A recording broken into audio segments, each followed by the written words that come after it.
आप ये सोयाबीन बताना भैया जरा थोड़ा सा। ये सोयाबीन देखो 1 महीने से कटी हुई है और ग्रेडिंग करी हुई है। हाँ। और जिसको कह रहे हैं कि अभी सुखा के लाओ इसको, जिसके बावजूद हम खरीदेंगे।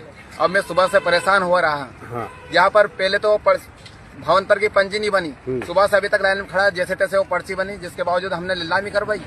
उसके बावजूद सेठ होने बता रहे हैं कि इसको 12% सुखा के लाओ, 12% करो, 14% है। मतलब 12 ये परसेंटेज आ गया मामला, इसका परसेंटेज का मामला चल रहा है और हम किसान सुबह से अभी तक परेशान हो और 1 महीने से सुखा रहे हैं और ग्रेडिंग करी हुई सोयाबीन है ये। देखिए किसान अपना दर्द सुना रहा हूँ, परेशानी बता रहा है। अब हम घरे जा रहे हैं रोते मरते हैं। अब ये दिन भर परेशान हुआ किसान और बैलगाड़ी से आए घरे जा रहे हैं हम। बोनी का समय है तो भावंतर योजना में आज से लागू हुई और ऐसे नियम बता रहे हैं जिसको किसान भावंतर योजना को समझ नहीं पा रही है कि है क्या है। कैसी ये सरकार की नीति है, सारे किसान परेशान हो रहे हैं।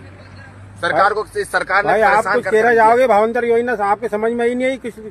ये सही है, भावंतर नहीं चाहे, कुछ भी समझ में नहीं चाहिए। अब इनको भावंतर में समझ में नहीं आ रही है कि भावंतर है क्या आखिर, कुछ समझ में नहीं आ रहा है भावंतर। माल इनको बिल्कुल 1 नंबर का माल, इसको नहीं लिया, इसको काट कर दिया है तो फिर जो है बेजड़ा माल तो उसको वो देख ही नहीं रहे होंगे, देख ही नहीं रहे कचरे के भावंतर योजना आपके समझ में नहीं आई। समझ में। अरे सूखा माल ग्रेडिंग सरकार के लिए कुछ कहना चाहोगे, शासन के लिए?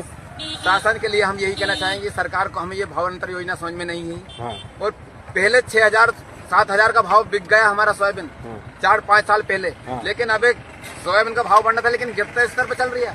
और भावांतर में खरीद रहे थे, इतने परेशान कर रहे हैं किसानों को कि किसान बेहाल हो रहे हैं। अब हम वापस गाड़ी ले जा रहे हैं घर पर। देखिए आप ये समस्या है हमारी। ये जानवर भूखे हुए हैं, सुबह से बेचारे भूखे प्यासे हैं और ये इनका दर्द सही कह रहा है कि ये योजना सरकार के लिए चलाई है। ये भारतीय जनता पार्टी बिल्कुल नाकाम है, कृषि मंत्री में नाकाम है। इनको कोई किसानों का दर्द नहीं दिख रहे हैं, बस इनको अपना घर अपने कार्यकर्ता दिख रहे हैं। सही कह रहा ना ये भाई साहब। ये देखिए किसान की परेशानी, इसका दर्द जो छलक रहा है, मैं आपको बता रहा हूँ कि सरकार को जो है ऐसी योजना लाना चाहिए जिससे किसानों का हित हो, सरकार ना कि परेशानी। कि अब भी सुधर जाए, नहीं तो वरना सरकार अब आगे टिकने वाली नहीं। देखिए आप